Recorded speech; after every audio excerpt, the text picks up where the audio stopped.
We definitely started with the concept of what does an architect like about rammed earth. And Terrell felt that it was the timeless nature of it. It can fit any design strategy and you can use it in any way you want. The architect's perfect dream.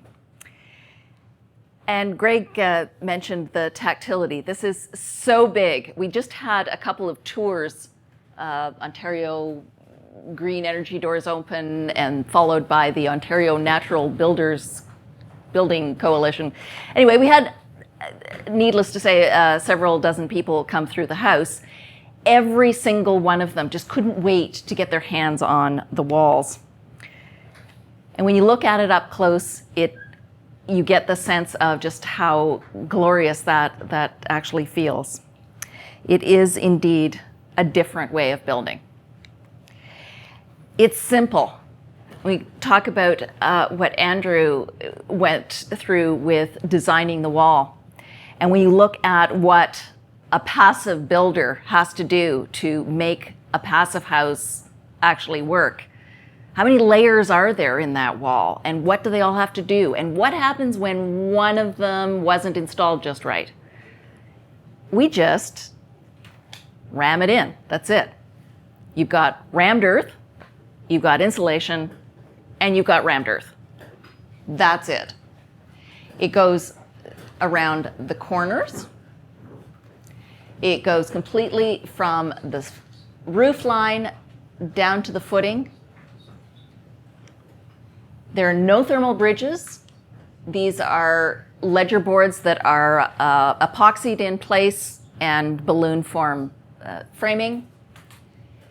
And as Terrell loves to draw in all of her drawings for us, the rammed earth is the vapor barrier. The rammed earth is the air barrier. That's it.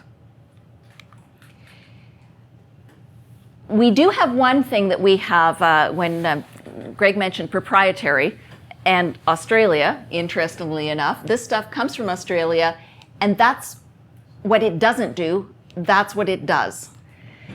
This was the very last wall that we built. We got to the very end, and we'd run out of Plasticure. And I said, oh, never mind, it's going to be an interior wall. It's never going to see the light of day. Well, except that the roof didn't get put on until the middle of February, at which point this was totally soaked, and everywhere that we had not run out of Plasticure was totally dry. Very impressive.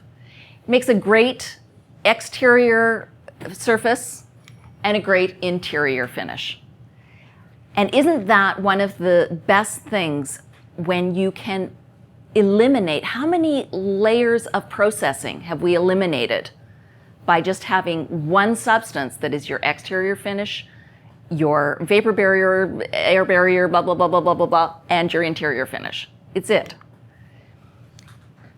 It's got, because of that, very low embodied energy. Well, and also because the dirt is just dirt. What do we have most of on Earth? Yeah, that's what it's called. We have subsoil, huge amounts of subsoil everywhere. And most of that subsoil is perfectly suitable to make buildings out of. And you really don't need that much even at that. What we used was a gravel pit down the road and a few loads of that, and you're done. And it's actually the leftover stuff after they've extracted the gravel from the gravel pit. And as you can see from, oops, go back to that, the embodied energy of, this is cement stabilized earth block, which is another version of rammed earth, at 6%. Our house was actually probably closer to 5%, we figured out. But anyway, at 6%, it's still lower than anything else. Concrete block, anything. Will this actually work? No, didn't work. I had it loaded. You have to bring it with you. Yeah, it was there. Never mind. That was Terrell's lovely little thing that we'll talk about later. The process is really simple. You've got somebody who's pneumatically tamping here. We finish off in any awkward areas with some hand tamping, very traditional, old-fashioned way of doing it. It's very labor-intensive.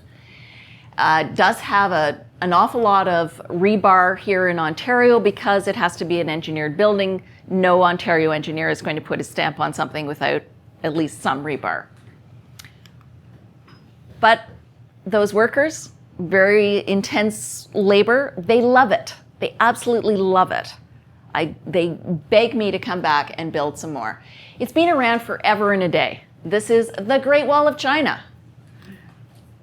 Rammed earth all the way out through the desert. This stuff is 2,500 years old, still looking fine. These are, you can see the modern apartment buildings there, but these apartment buildings have been permanently lived in for 500 years, continuous live through earthquakes, floods, wars, revolution, you name it, and they're still lived in today. There are over 300 of these in a certain area of China, and fabulous, beautiful examples of rammed earth. It started up probably around the same time period in Europe, and here it is, the Alhambra Palace in Spain. It's got a good history to it. It's been around, stood the test of time. And now it is found just about everywhere in the world. You'll notice a fairly dearth of it here in Canada, but we're going to change that, so that's okay. We do have some in Canada. This is the Inkameep Cultural Centre in Osoyoos out in BC, and a gorgeous piece of rammed earth structure there. And that's actually a nice modern architect from Australia. They've got a lot, as we mentioned in there. And there's our house in all its glory, with all of its fabulous architectural detailing with Terrell. As Andrew talked about, it's important to have your overhangs that shade appropriately in the summer. This is, as you can see, a time of the year when you want to get lots of sun in, and sun comes in. This is another connection with Andrew. Under this is the septic system designed by Andrew. And there is Terrell's adorable son.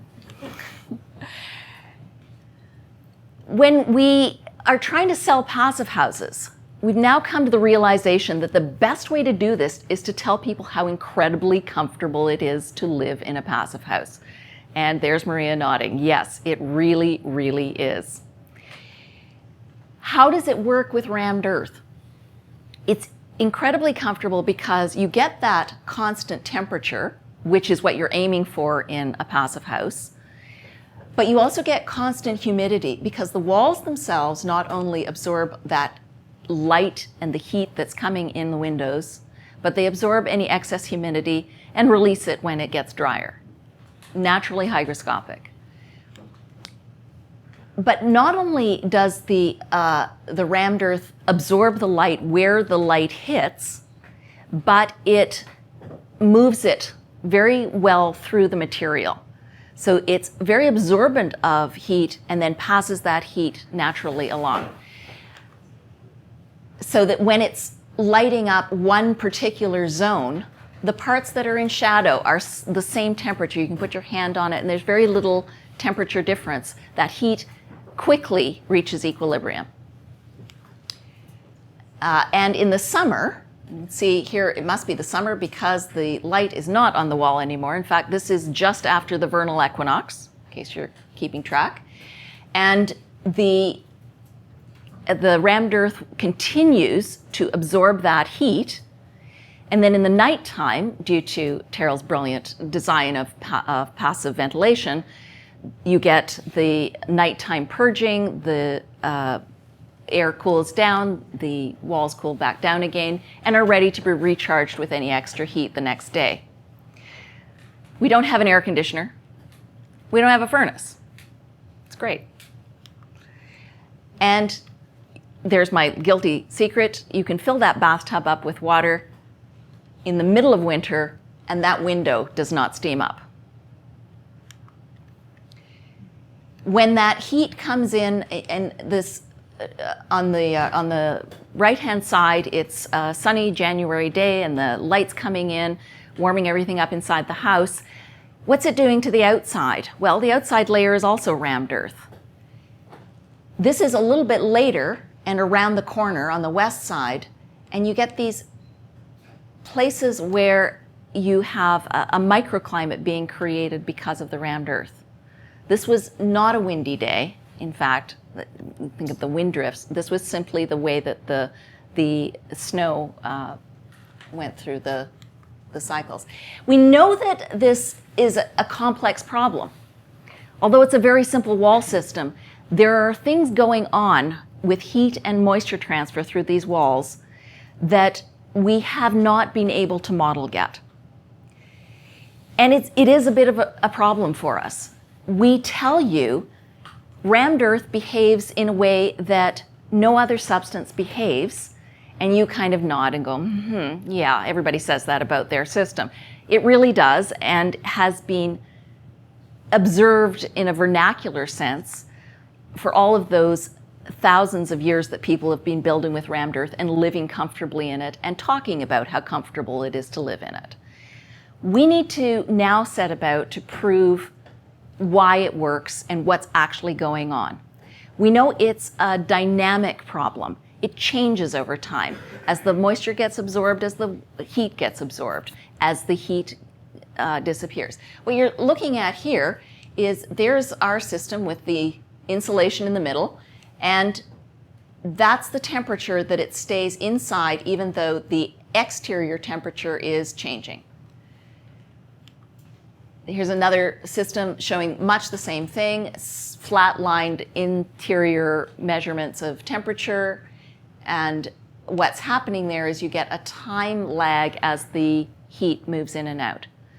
So what we want to do is another brilliant design by Stone's Throw Design. Thank you, Terrell.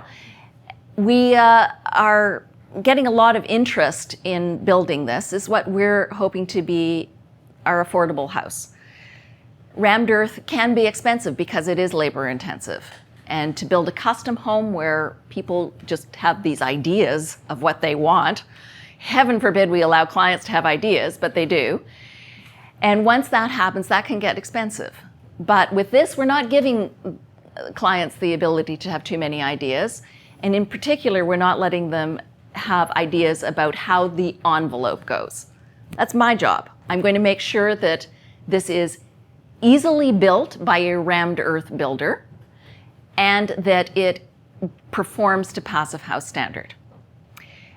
So I'm keeping charge of the whole of the building envelope, but doing it in an efficient enough way that I can keep my costs down, certainly under $200 a square foot. I'm aiming for that $175 a square foot. That is a nice magic number. But we haven't built one yet, so I'll get back to you next year and let you know how that goes. One of the things that we're going to do in each of these homes, and part of what obviously is going to keep the cost down, is that we're building the same thing over and over again. And we're going to make sure that we put in some of those same moisture and humidity and temperature sensors that Russell was talking about.